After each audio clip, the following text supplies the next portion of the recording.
जामुन का पेड़। कृष्णचंद्र द्वारा रचित इस कहानी में सरकारी महकमों में व्याप्त लाल फीताशाही और उत्तरदायित्वहीनता पर कटाक्ष किया गया है। आम आदमी अपनी समस्याओं को लेकर सरकारी दफ्तरों के चक्कर लगाता रहता है, पर सरकारी कर्मचारी अनिर्णय की स्थिति में बने रहते हैं। वे तत्काल निर्णय नहीं ले पाते। इसका खामियाजा आम आदमी को भुगतना पड़ता है। इस कहानी में एक कवि की शारीरिक और मानसिक व्यथा का मार्मिक अंकन किया गया है। वह दुर्घटनाग्रस्त होकर जामुन के पेड़ के नीचे दबकर इसलिए दम तोड़ देता है क्योंकि उसे समय रहते सरकारी सहायता नहीं मिल पाती। रात को बड़े जोर का झक्कड़ चला। झक्कड़ अर्थात तेज आंधी। सेक्रेटेरिएट के लॉन में जामुन का एक पेड़ गिर पड़ा। सुबह को जब माली ने देखा तो उसे पता चला कि पेड़ के नीचे एक आदमी दबा पड़ा है। माली दौड़ा दौड़ा चपरासी के पास गया। चपरासी दौड़ा दौड़ा क्लर्क के पास गया। क्लर्क दौड़ा दौड़ा सुपरिटेंडेंट के पास गया। सुपरिटेंडेंट दौड़ा दौड़ा लॉन में आया। मिनटों में गिरे हुए पेड़ के नीचे दबे हुए व्यक्ति के चारों ओर भीड़ इकट्ठी हो गई, अर्थात भीड़ वहाँ जमा हो जाती है। बेचारा जामुन का पेड़ कितना फलदार था, एक क्लर्क ऐसा कहता है। दूसरा क्लर्क याद करते हुए बोला, और इसकी जामुनें कितनी रसीली थीं। तीसरा क्लर्क रुआंसा होकर रोनी सूरत बनाकर बोलता है, मैं फलों के मौसम में झोली भर कर ले जाता था। मेरे बच्चे इसकी जामुनें कितनी खुशी से खाते थे। मगर यह आदमी, माली ने दबे हुए आदमी की ओर इशारा किया। सुपरिटेंडेंट सोच में पड़ गया। हाँ, यह आदमी। एक चपरासी ने पूछा, पता नहीं यह जिंदा है कि मर गया। दूसरा चपरासी बोला, मर गया होगा। इतनी भारी भी पेड़ जिसकी पीठ पर गिरे वह कैसे बच सकता है।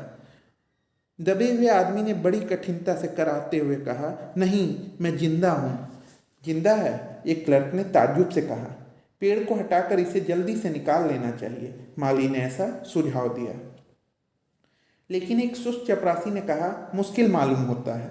पेड़ का तना बहुत भारी और वजनी है। क्या मुश्किल है? माली बोला, अगर सुपरिटेंडेंट साहब हुक्म दें तो अभी 15-20 माली, चपरासी और क्लर्क लगाकर पेड़ के नीचे दबे हुए आदमी को निकाला जा सकता है। माली ठीक कहता है। बहुत से क्लर्क एक साथ बोल पड़े, लगाओ जोर, हम तैयार हैं। एक साथ बहुत से लोग पेड़ उठाने को तैयार हो गए। इसी बीच सुपरिटेंडेंट बोला, ठहरो, मैं अंडर सेक्रेटरी से पूछ लूँ। सुपरिटेंडेंट अंडर सेक्रेटरी के पास गया। अंडर सेक्रेटरी डिप्टी सेक्रेटरी के पास गया। डिप्टी सेक्रेटरी ज्वाइंट सेक्रेटरी के पास गया और ज्वाइंट सेक्रेटरी चीफ सेक्रेटरी के पास गया। मिनिस्टर ने चीफ सेक्रेटरी से कुछ कहा, चीफ सेक्रेटरी ने ज्वाइंट सेक्रेटरी से कुछ कहा, ज्वाइंट सेक्रेटरी ने डिप्टी सेक्रेटरी से कुछ कहा, डिप्टी सेक्रेटरी ने अंडर सेक्रेटरी से कुछ कहा। फाइल चलती रही। इसी में आधा दिन बीत गया। लोग एक दूसरे से बस अपने से बड़े अधिकारी से पूछताछ करते रहे। बात मंत्री तक चली गई। इसी में आधा दिन निकल जाता है। दोपहर के खाने के समय दबे हुए आदमी के चारों ओर बहुत भीड़ जमा हो गई थी। लोग तरह तरह की बातें कर रहे थे। कुछ मनचले क्लर्कों ने समस्या को खुद सुलझाना चाहा। वे हुकूमत के फैसले का इंतजार किए बिना, अर्थात सरकारी आदेश का इंतजार किए बिना पेड़ को अपने आप हटा देने का निश्चय कर रहे थे कि इतने में सुपरिटेंडेंट फाइल लिए भागा भागा आया और बोला, हम लोग इस पर पेड़ को नहीं हटा सकते। इस पेड़ को हम लोग खुद नहीं हटा सकते। हम लोग व्यापार विभाग से संबंधित हैं और यह पेड़ कृषि विभाग के अधीन है। मैं इस फाइल को कृषि विभाग को भिजवा रहा हूँ। वहाँ से उत्तर आते ही इस पेड़ को हटवा दिया जाएगा। दूसरे दिन कृषि विभाग का उत्तर आया कि पेड़ व्यापार विभाग के लॉन में गिरा है, इसलिए पेड़ को हटाने या न हटवाने की जिम्मेदारी व्यापार विभाग की है। इसमें हम लोग कुछ नहीं कर सकते, अर्थात जो करना है व्यापार विभाग करें। यह उत्तर पढ़कर व्यापार विभाग को गुस्सा आ गया। उन्होंने फौरन लिखा, इसकी जिम्मेदारी कृषि विभाग पर है। दूसरे दिन भी फाइल चलती रही। शाम को जवाब आया, हम इस मामले को हॉर्टिकल्चर डिपार्टमेंट के हवाले कर रहे हैं, क्योंकि यह एक फलदार पेड़ का मामला है, अतः हॉर्टिकल्चर डिपार्टमेंट के अंतर्गत यह आता है।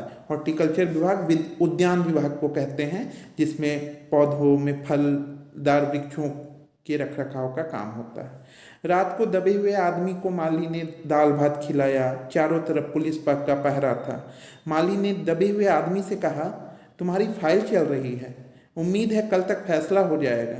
माली ने पूछा, तुम्हारा यहाँ कोई वारिस है तो मुझे उसका अता पता बताओ, मैं उसे खबर देने की कोशिश करूँगा।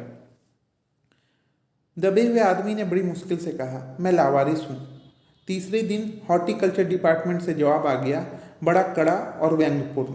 यानी कि कड़ा जवाब था और कमेंट ऐसा था कि हॉर्टिकल्चर डिपार्टमेंट का सेक्रेटरी साहित्य प्रेमी जान पड़ता है। उसने लिखा था, आश्चर्य है इस समय जब हम पेड़ लगाओ स्कीम ऊंचे स्तर पर चला रहे हैं, हमारे देश में ऐसे सरकारी अफसर मौजूद हैं जो पेड़ों को काटने का सुझाव देते हैं, और वह भी एक जामुन के पेड़ को। हमारा विभाग किसी भी हालत में इस फलदार वृक्ष को काटने की इजाज़त नहीं दे सकता। मतलब जो पेड़ गिरा हुआ है उसे भी काटने की इजाज़त नहीं मिल रही है। उस आदमी का कुछ नहीं किया जा रहा है। अब क्या किया जाए? एक मलचले ने कहा, अगर पेड़ काटा नहीं जा सकता तो इस आदमी को ही काट कर निकाल लिया जाए। उस आदमी ने इशारे से बताया, अगर इस आदमी को ठीक बीच में से यानी धड़ से काटा जाए तो आधा आदमी इधर से निकल जाएगा और आधा आदमी उधर से निकल जाएगा, और पेड़ भी वहीं का वहीं रहेगा। अर्थात पेड़ मत काटो, आदमी को काट दो, मगर इस तरह तो मैं मर जाऊंगा। दबे हुए आदमी ने आपत्ति प्रकट करते हुए कहा। दबा हुआ आदमी सब कुछ सुन रहा था। यह भी ठीक कहता है, एक क्लर्क बोला। रात को माली ने दबे हुए आदमी के मुंह में खिचड़ी डालते हुए बताया कि अब मामला ऊपर चला गया है, मतलब ऊपर के साहब के पास, ऊपर के अफसरों के पास। सुना है कल सेक्रेटेरिएट में सारे सेक्रेटरियों की मीटिंग होगी, सभी सचिवों की। उसमें तुम्हारा केस रखा जाएगा। उम्मीद है सब काम ठीक हो जाएगा। दबा हुआ आदमी आह भर कर बोला, खाक हो जाएंगे हम तुमको खबर होने तक। अर्थात मैं नहीं रहूँगा तब तक जब तक तुम लोग कुछ करोगे। माली चकित भाव से बोला, आश्चर्यचकित हो जाता है और बोलता है, क्या तुम शायर हो? थोड़ी देर में सेक्रेटरिएट में यह अफवाह फैल गई कि पेड़ के नीचे दबा हुआ आदमी शायर है। बस फिर क्या था, लोगों का झुंड शायर को देखने के लिए उमड़ पड़ा।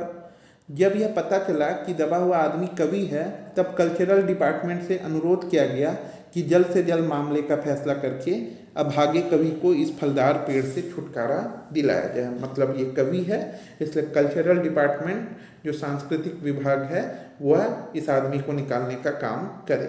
फाइल कल्चरल डिपार्टमेंट के अनेकों विभागों से गुजरती हुई साहित्य अकादमी के सेक्रेटरी के पास पहुंची। सेक्रेटरी अपनी गाड़ी में सवार होकर आया और दबे हुए आदमी से इंटरव्यू लेने लगा। तुम कवि हो? उसने पूछा। दबे आदमी ने जवाब दिया, जी हाँ। किस उपनाम से शोभित हो? ओस। ओस? सेक्रेटरी जोर से सीखा। क्या तुम वही ओस हो जिसका काव्य संग्रह ओस के फूल अभी हाल में प्रकाशित हुआ है? दबे स्वर में कवि ने हुंकार में सिर हिलाया। मतलब वो कहता है, हाँ।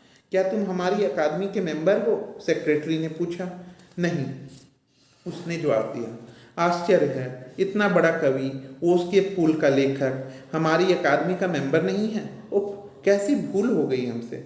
इतना बड़े कवि और कैसी अंधेरी गुमनामी में दबा पड़ा है। गुमनामी में नहीं, एक पेड़ के नीचे दबा हूँ, कृपया मुझे पेड़ के नीचे से निकालिए। वो आदमी कहता है, वो कवि कहता है। अभी बंदोबस्त करता हूँ, सेक्रेटरी बोला। मतलब अभी उपाय लगाता हूँ और तुम्हें निकालता हूँ। दूसरे दिन सेक्रेटरी भागा भागा कवि के पास आया और बोला, मुबारक हो, मिठाई खिलाओ, हमारी साहित्य अकादमी ने तुम्हें अपना मेंबर चुन लिया है, मगर मुझे इस पेड़ से तो निकालो। दबे आदमी ने कराहकर यानी कि बहुत दर्द में कराहते हुए कहा, यह हम नहीं कर सकते। या तो हम कर सकते हैं कि अगर तुम मरो तो हम तुम्हारी बीवी को वजीफा दे सकते हैं, यानी कि तुम्हारे मरने के बाद तुम्हारी बीवी को कुछ पैसे दे सकते हैं। मैं अभी जीवित हूँ, कवि ने रुक रुक कर कहा, मुझे जिंदा रखो। साहित्य अकादमी का सेक्रेटरी हाथ मलते हुए बोला, हमारा विभाग सिर्फ कल्चर से संबंधित है। पेड़ काटने का मामला अलग दवात से संबंधित है, मतलब अलग ऑफिस का है। कलम दवात से यानी कि अलग ऑफिस से। आरा कुल्हाड़ी से संबंधित है। उसके लिए हमने फॉरेस्ट डिपार्टमेंट को लिख दिया है। दूसरे दिन फॉरेस्ट डिपार्टमेंट के आदमी आरी कुल्हाड़ी लेकर पहुंचे। उन्हें पेड़ काटने से रोक दिया गया। मालूम हुआ कि विदेश विभाग से हुक्म आया है कि इस पेड़ को न काटा जाए। इस पेड़ को 10 साल पहले पिटोनिया राज्य के प्रधानमंत्री ने सेक्रेटरिएट के लॉन में लगाया था। अब यदि यह पेड़ काटा गया तो इस बात का डर है कि पिटोनिया सरकार से हमारा संबंध सदा के लिए बिगड़ जाएंगे। मगर एक आदमी की जान का सवाल है, एक क्लर्क चिल्लाया। दूसरी और 2 राज्यों के संबंध का सवाल है।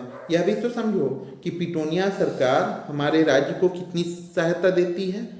क्या हम उनकी मित्रता की खातिर एक आदमी के जीवन का बलिदान नहीं कर सकते? दूसरे क्लर्क ने उसे समझाया। कवि को मर जाना चाहिए, निसंदेह। अंडर सेक्रेटरी ने सुपरिटेंडेंट को बताया, आज सवेरे प्रधानमंत्री दौरे से वापस आ गए हैं। आज 4 बजे विदेश विभाग इस पेड़ की फाइल उनके सामने पेश करेगा। जो वे फैसला देंगे वही सबको स्वीकार होगा। शाम को 5 बजे स्वयं सुपरिटेंडेंट कवि की फाइल लेकर उनके पास आया और फाइल हिलाते हुए चिल्लाया, प्रधानमंत्री जी ने इस पेड़ को काटने का हुक्म दे दिया है। कल यह पेड़ काट दिया जाएगा और तुम इस संकट से छुटकारा हासिल कर लोगे। सुनते हो, आज तुम्हारी फाइल पूर्ण हो गई। मगर कवि का हाथ ठंडा था, आंखों की पुतलियां निर्जीव हो गई थी। चींटियों की एक लंबी पांत यानी कि कतार उसके मुंह में जा रही थी, अर्थात वो कवि मर चुका था। उसके जीवन की फाइल भी पूर्ण हो चुकी थी।